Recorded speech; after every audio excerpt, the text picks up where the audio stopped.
అందరికీ నమస్కారమండి. Welcome to my channel. Andhra Pradesh రాష్ట్ర వ్యాప్తంగా ఉన్న రైతు సోదరులందరికీ కూడా మనకి రాష్ట్ర ప్రభుత్వం అయితే శుభవార్త అయితే చెప్పబోతుందనమాట.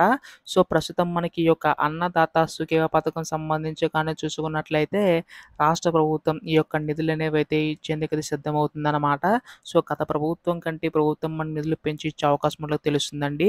అయితే ఈ యొక్క నిధులు ఎంతవరకు పెంచబోతుంది? తొలి విడత కింద ఎంత విడుదల చేస్తుంది? అనే దానిపై ఈ వీడియోలో పూర్తి స్థాయి సమాచారం తెలుసుకోవడానికైతే ప్రయత్నిద్దాం.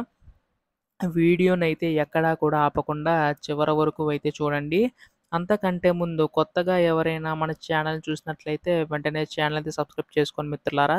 దీని ద్వారా నేను పెట్టే ప్రతి చిన్న లేటెస్ట్ అప్డేట్ కూడా మీరు ఎప్పటికప్పుడు మిస్ కాకుండా తెలుస్తది.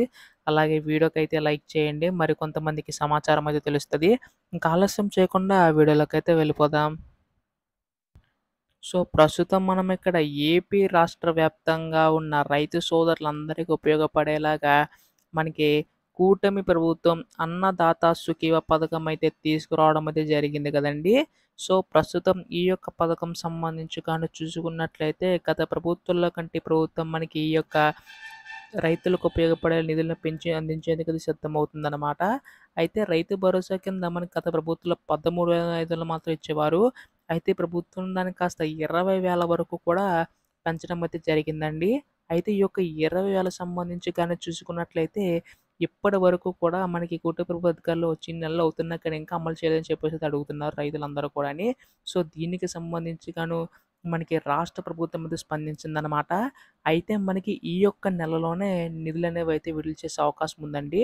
అయితే ఎంత విడుదల చేస్తారనేది కూడా చాలామంది డౌట్ అయితే ఉంది. అయితే ఇక్కడ మనకి ప్రస్తుతం చూసుకున్నట్లయితే మనకి రాష్ట్ర ప్రభుత్వం రూ. 20,000 ఇస్తామని చెప్పేసి అయితే అంది కదా! అయితే రాష్ట్ర ప్రభుత్వం తరపునేమో రూ. 14,000, కేంద్ర ప్రభుత్వం తరపునేమో రూ. 6,000. సో, ఇలా మొత్తం కలుపుకుంటే మనకి రూ. 20,000 అనేవైతే విడుదల కానున్నాయండి. అయితే కేంద్ర ప్రభుత్వం రూ. 6,000 మూడు విడతల్లో విడుదల చేసినట్లుగానే మనకి రాష్ట్ర ప్రభుత్వం కూడా 3 విడతల్లో మనకి ఈ యొక్క 14,000 అనేవైతే విడుదల చేసే అవకాశం ఉందండి. అంటే మనకి ఈ యొక్క 14,000 సంబంధించి గాను తొలి విడత కింద రూ. 5,000, రెండో విడత కింద రూ. 5,000, మూడో విడత కింద రూ. 4,000. సో, ఇలా మొత్తంగా ఈ యొక్క సంవత్సరం 14,000 రాష్ట్ర ప్రభుత్వం తరపున అయితే జమ చేసే అవకాశం ఉందన్నమాట. అయితే దీనికి సంబంధించి గాని చూసుకున్నట్లయితే కంపల్సరీగా మీరు ఈ కేవైసీ అయితే నమోదు చేయించుకునే అవకాశం అయితే ఉండాలండి. ఎందుకంటే మీకు ఇక్కడ చూసుకున్నట్లయితే ఖచ్చితంగా మీరు ఈ కేవైసీ చేయించుకోవాలని చెప్పేసి కూడా అంటుంది.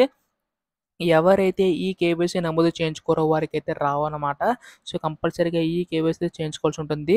అయితే కేంద్ర ప్రభుత్వం మనకి భూమి కలిగిన వారికి మాత్రం ఇచ్చేది. కానీ రాష్ట్ర ప్రభుత్వం భూమి కలిగిన వారితో పాటు కౌలు రైతులు ఎవరైతే ఉంటారో సో, వారికి కూడా ఇచ్చే అవకాశం ఉందన్నమాట. సో, ప్రస్తుతం దీనికి సంబంధించి గాను మనకి క్యాబినెట్ మీటింగ్ పెట్టిన తర్వాత మనకి ఈ యొక్క మే నెలలోనే జమ చేస్తామని కూడా మనకి సీఎం చంద్రబాబు నాయుడు గారు తెలపడం జరిగిందన్నమాట. సో, దీన్ని బట్టి చూసుకుంటే మనకి ఈ యొక్క మే నెలలోనే విడుదల చేసే అవకాశం ఉందండి. సో, ఇప్పటి వరకు కూడా అధికారులను ఆదేశించడం అయితే జరిగిందనమాట. రైతుల జాబితాలందరిని కూడా తెలుసుకోవాలని చెప్పేసి అయితే అంటుంది. సో, దీనికి సంబంధించి కానీ మనకి త్వరలో నిధులనేవి జమ చేసే అవకాశం ఉందనమాట. అయితే దీనికి సంబంధించి కానీ కావాల్సిన డాక్యుమెంట్స్ అన్ని త్వరలో విడుదల చేసే అవకాశం ఉందండి.